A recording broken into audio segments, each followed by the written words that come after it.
kwenye shimo,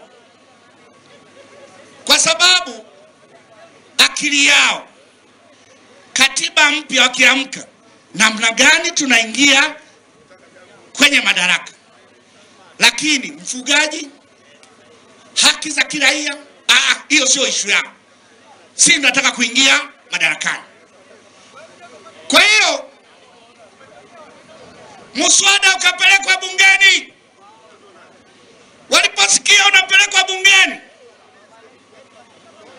kamati ya bunge chini ya mbunge wa Madaba Kizito Mhagama ikaanza kukusanya maoni.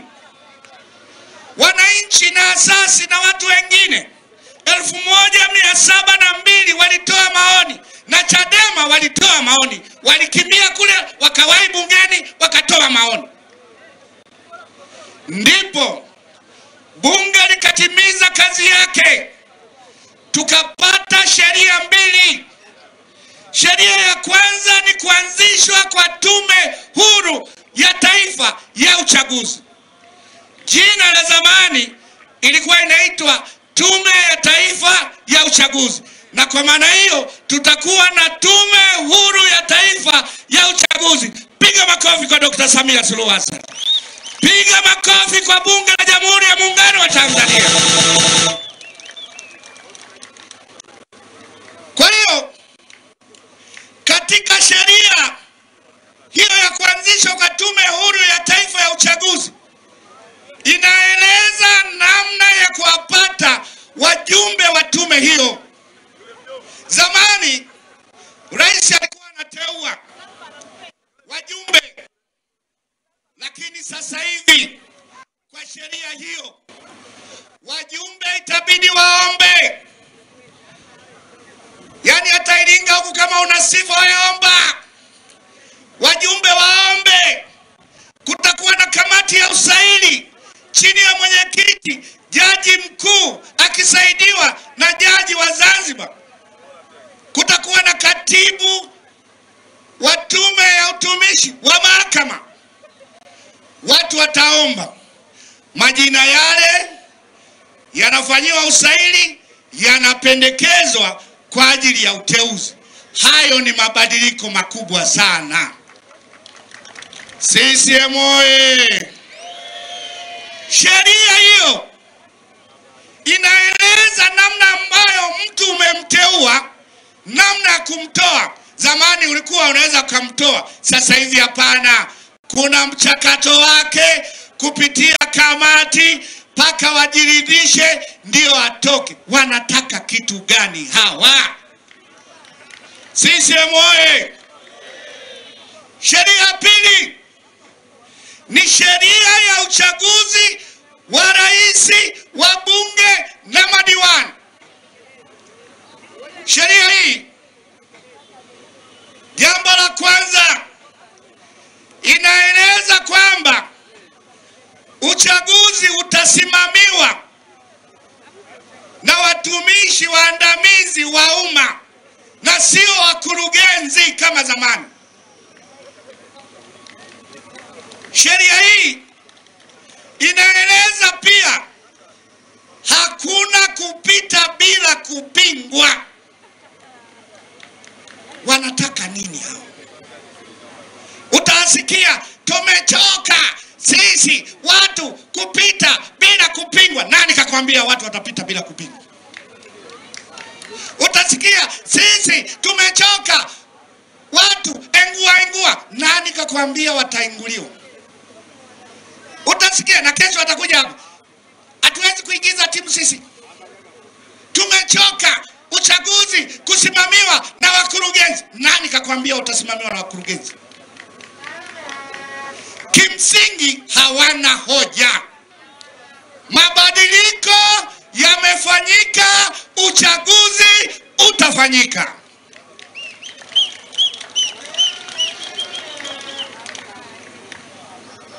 Na nataka niseme, yani wanahisi labda kama tunawabembeleza hivi.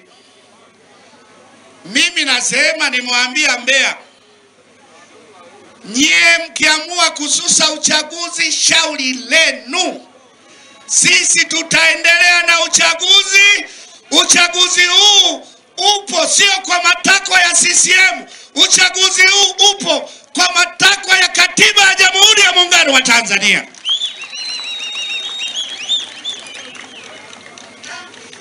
Hawa, hebu muangalie hii katiba yenyewe tulionao leo, wanataka kuikanyaga. Hiyo mpya wataitekeleza? Hiyo katiba yao ibara ya 4, mimi nimeisoma ya Chadema, kwamba Chadema ibara ya 4 itashiriki uchaguzi wa serikali za mitaa na uchaguzi mkuu ili kushika dola. Ya kwao wameisha ikanyaga.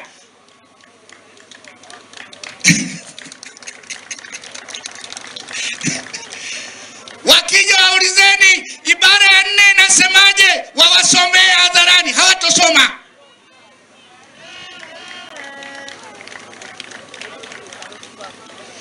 Kwa hiyo sijui anamaanisha nini. Chama ambacho kina mwenyekiti ni mwanasheria, anaijua katiba ya Jamhuri ya Muungano, kwamba madiwani tulionao sasa hawawezi kuendelea, lazima wachaguliwe kila baada ya miaka 5. Iko wazi na mwananchi wa kawaida anajua hilo. Uongo kweli? Wabunge tulionao leo wanatakiwa wakae miaka 5, baada ya hapo wao wanataka tufanye nini? Rais anatakiwa akae miaka 5 ufanyike uchaguzi. Wao wanamaanisha nini? Nataka niwahakikishie, CCM ni chama imara, ni chama kinachojali demokrasia. Hakitaweza kuacha kuheshimu katiba ya Jamhuri ya Muungano wa Tanzania. Hatutaki kuzidisha miaka 5 tu ambayo inasemwa katika katiba. Kwa hiyo wao kama wamechoka, hawaingizi timu, shauri yao wapumzike huko. Vyama vingine vipo vitashiriki na CCM, na sisi tuko tayari kwa uchaguzi. CCM oye! Kuonyesha namna ambavyo CCM tumejipanga, hata jambo hili la kumpata mgombea urais na mgombea mwenza mapema, na hiyo ndio iliwapa hofu.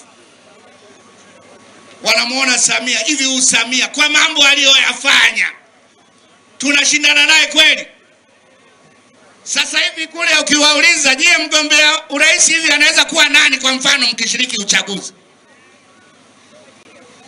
Hivi ukiwauliza wale wanafanana na kuunda serikali, pale waziri wa fedha nani hasa? Ukiuliza utasikia nitabeba vyote, ulinzi, sheria na fedha.